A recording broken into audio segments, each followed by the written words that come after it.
Magandang araw sa inyo mga kaibigan. Itong ating almusalita sa araw na ito. Ang ebanghelyo natin ay Luke 9:18 to 22.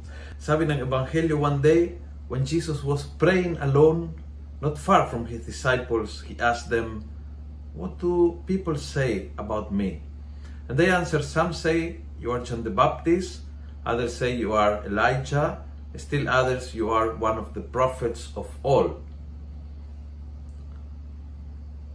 Jesus was praying alone.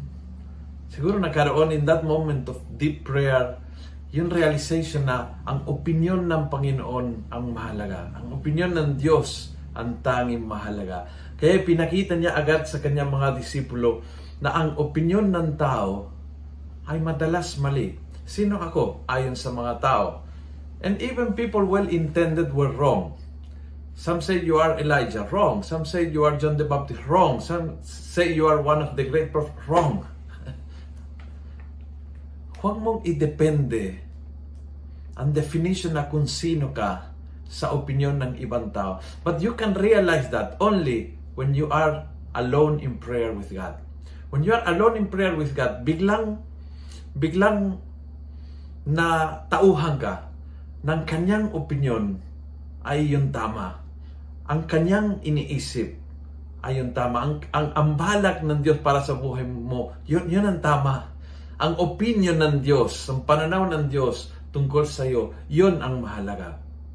And dahil doon, yung opinion ng ibang tao, hindi mo i-entertain bilang matimbang dahil ang opinion ng Panginoon, siya magdi-define kung sino ka. Very important yon.